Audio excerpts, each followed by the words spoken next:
বললে সন্তুষ্ট হয়েছ তো?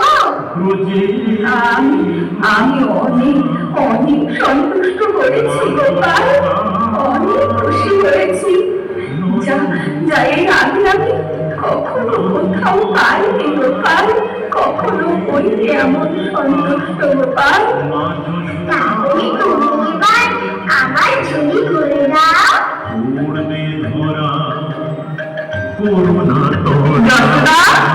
তোমার কানাই মূল্যভাবে অনেক চালাক, যা ভেবেছিলাম তার থেকেও বেশি চালাক।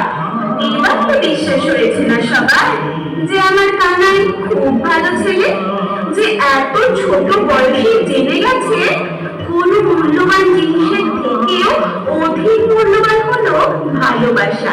বুঝেছো?